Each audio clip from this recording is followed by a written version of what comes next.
Sa katatapos lang na laban ni Cuadro Alas sa bansang Japan ay tila ba maraming nadismaya sa naging resulta ng laban. Tila ba parang Ryo Akaho ang naging ending ng laban na ito matapos nga pong ihinto ng doktor at referee na Hapon ang laban sa pagitan ni Casimero at Oguni.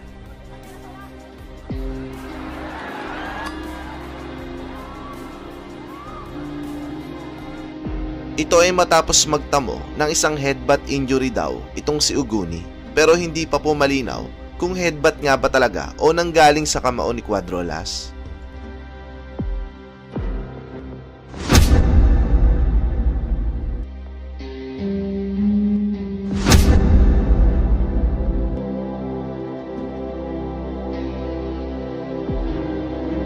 Tila ba may dayaan na namang nagaganap sa bansang Japan, mga master, dahil itinigil po agad ang laban samantalang hindi naman ganun kalala ang injury.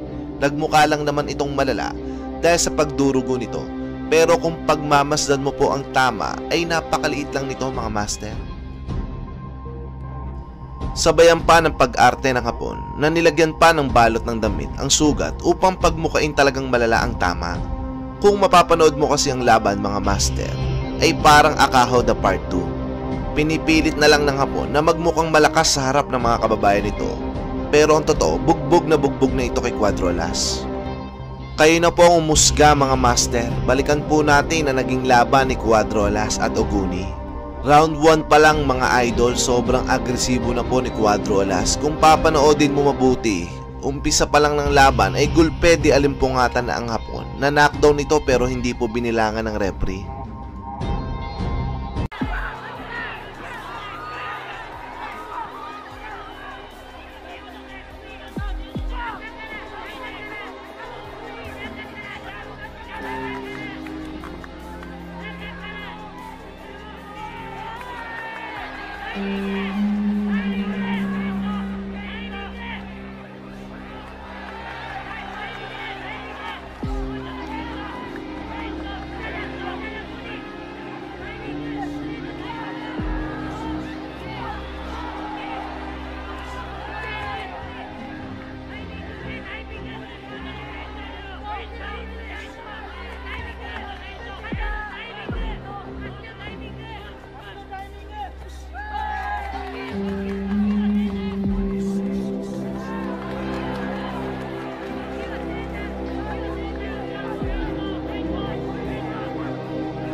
Sa round 2 naman, mga idol, ang strategy ni Cuadro Alas, di muna ito naging agresibo, mahanap na ito ng isang one-time knockout. Pinaglalaruan ito ni Casimero. Pansin nyo naman sa head movement ni Cuadro Alas, halos hindi tumama itong si Oguni. Nagpapahiwatig na control na nito ang laban.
Sa pagsapit naman ng round 3 mga master ay sapul na po ang pagmumukha ni Uguni. Pinipilit pa naman na pumalag ng hapon kay Casimero, kaso nga lang di nga nasasaktan talaga itong si Cuadro Alas sa mga suntok nito.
At eto na nga mga master, sa pagpasok ng round 4, nakakita ng butas ang hapon tulad ng ginawa ni Akaho.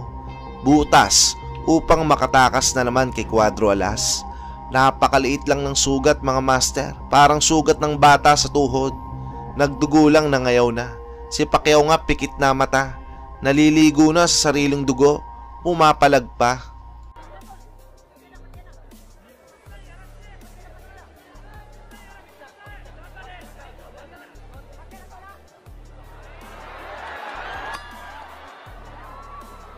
Anong masasabi nyo dito mga master? Grabe tong mga hapon na to, ayaw talaga magpatalo. Obvious naman mga idol, nadaya at napagkaisahan na naman itong si Casimero sa Japan. Kayo na po ang musga. Salamat mga master.